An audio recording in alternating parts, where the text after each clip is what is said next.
नमस्ते।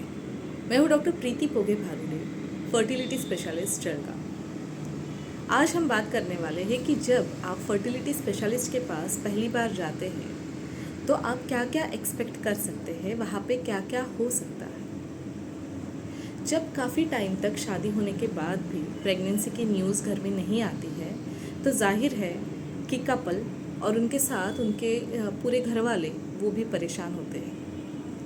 ऐसे में अगर आप 1 साल से ज़्यादा टाइम तक ट्राई कर रहे हैं और फिर भी आपको बच्चा नहीं रुक रहा है तो आपने ज़रूर एक बार फर्टिलिटी स्पेशलिस्ट से जाके मिलना चाहिए। जब आप फर्स्ट टाइम किसी फर्टिलिटी स्पेशलिस्ट के पास जाते हैं तो याद रखिए कि आपको as a couple fertility specialist से मिलना चाहिए। बस काफ़ी बार काफ़ी सारे पेशेंट्स अपने सास, ननंद इन लोगों को लेके आते हैं या माँ को लेके आते हैं, लेकिन याद रखिए फर्टिलिटी में 50% कंट्रीब्यूशन जो है वो वाइफ का होता है और बाकी 50% जो है वो हस्बैंड का होता है। तो इसीलिए आप दोनों की जांच, आप दोनों की हिस्ट्री लेना बहुत ज़रूरी होता है। जब आप कभी भी फर्टिलिटी स्पेशलिस्ट के पास फर्स्ट टाइम जाएंगे तो सबसे पहले आपकी दोनों की जानकारी पूछी जाएगी। इस जानकारी में आपको माहवारी के बारे में पूछा जा सकता है, आपको कोई और प्रॉब्लम्स है क्या, जैसे थायराइड का प्रॉब्लम है या बीपी का प्रॉब्लम है, ये पूछा जा सकता है।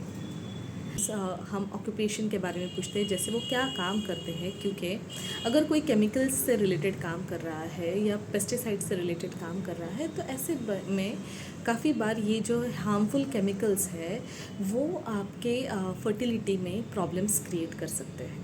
अगर कोई और आदत है जैसे स्मोकिंग है, ड्रिंकिंग है, तो इसकी जानकारी भी आपको आपके डॉक्टर को पूरी तरीके से देनी चाहिए, क्योंकि ये सारी चीज़ें बाधाएं बनती है आपके फर्टिलिटी के जर्नी में।